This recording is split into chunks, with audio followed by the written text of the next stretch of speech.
अगर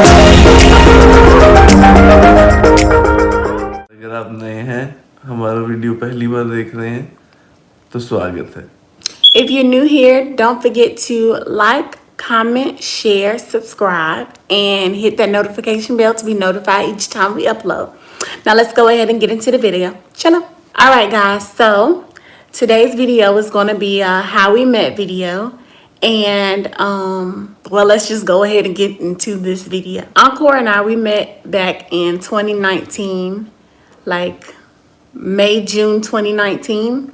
We met on a dating app. And for me, I had to meet someone on a dating app because I didn't leave the house much, except for like grocery stores or shopping. And I'm a shy person. So I'm not going up to no guys and just be like, oh, I like you. Can we talk? I'm not doing that. So if they don't approach me, we won't talk. So yes. So dating apps definitely had to be a thing for me. I, for some reason, never felt that I would find love on dating app. I mean, to be honest, my experience had been just so weird. Either the women would not want to date with an intent to go in a relationship, or they would just be so crazy that I wouldn't want to date them. So yeah. So after we met and everything, we were just like talking, like texting and messaging each other, and until eventually we like we noticed that we had like common interests, and you know it was a vibe. It was a vibe. And so when we first started talking right before we went on a date, when I asked him what was he looking for, and he said he was looking for a potential partner, whatever. I asked him, I said, not saying that me and you will go to, marry each other, but would it be a possibility even though I'm black? And he was like, oh yeah. I could date whoever I want. That's what he said. He was like, oh yeah, I could date whoever I want. I was like, okay then. But so once we noticed we had common interests and everything, he ended up asking me out on a date. And I was like, okay, because sometimes some guys they don't like to ask like a girl to go out on a date. They're like, can we chill?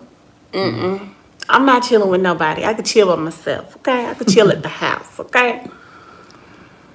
Not saying that anything is wrong with chilling. However, when you're courting a lady, a woman, you should not say let's chill, okay? Because that's a sure way to get you X'd out. So yeah, I asked her out for a date and we went to this Mexican restaurant. Our actual plan was to go to the zoo, and that never happened.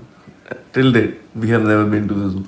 But yeah, I was like very, very nervous for some reason. And That was cute. but I was nervous to the point that I was constantly talking and I was not letting her speak a word. Yeah. I remember he just kept like saying stuff to make me laugh, and I was laughing so much to the point that my cheeks was hurting. And he was like, I thought you told me that you talk a lot. And I was like, I do talk a lot, but I cannot talk if I'm constantly smiling and laughing and my cheeks is like hurting at this point. So Now I'm glad it worked, whatever I said, because at this point, I don't remember anything that we talked about that night. you just was out there just showing out, huh?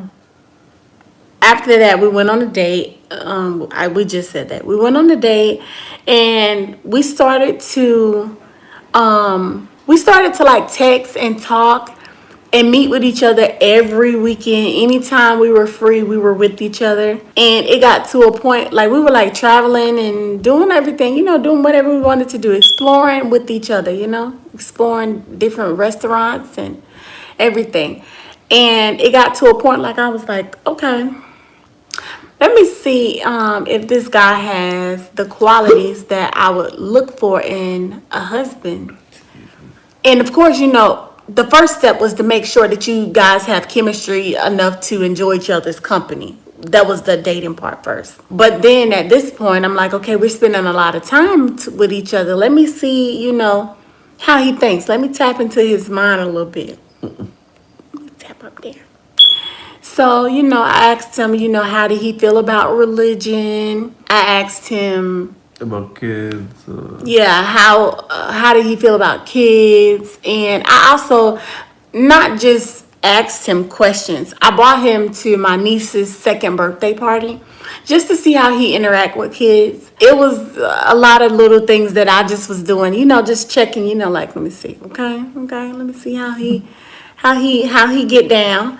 And he was checking everything off my list. So I was like, okay, I think I may fall for him. He in a safe zone. He's okay to fall for. So I'm perfect, baby. Just say it. here he go. I already told you I was the catch now. Stress.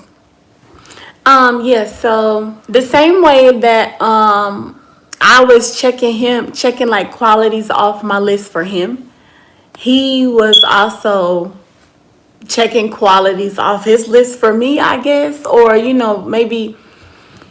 I would say it was definitely a few different things that did it for me. Like the fact that I could be myself.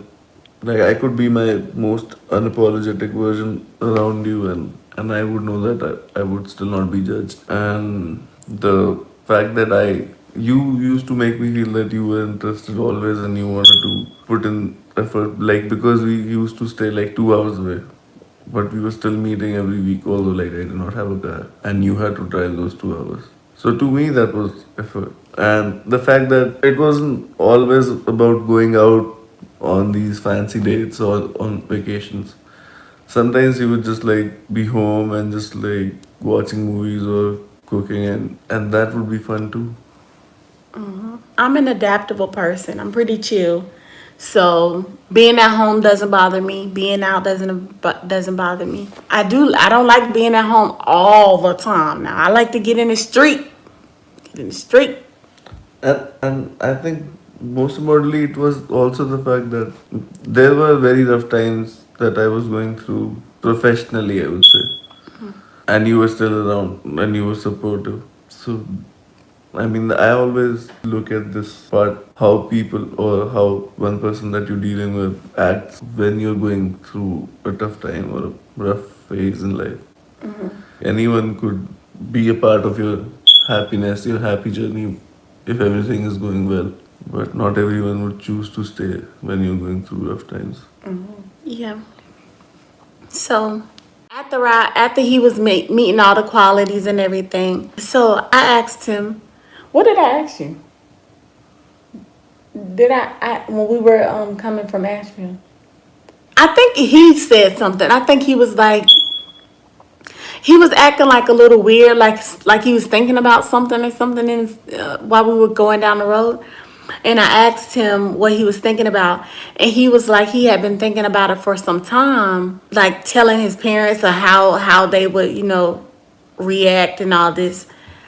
And I was like, well, they should, you said that you can do whatever you want anyway, and everything would be fine. So, what's the issue? And he didn't really say anything. He's like, I can, but I still have to obviously inform them, right? right at that point, which was maybe like the 3-4 month mark.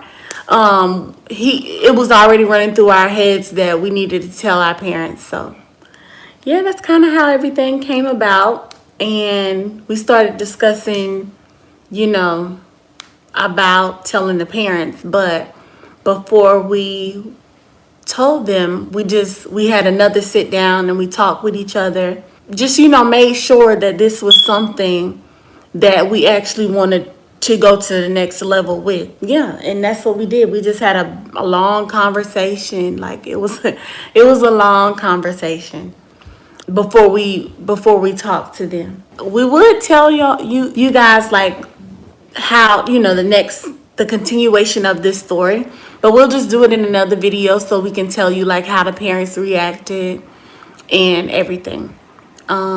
Yeah, but that's how the story went. and we will be getting back with you guys for the how the parents reacted video. So the continuation of the story, we'll just pick up right here where we left off. Well, thank you guys for watching. Until next time, bye.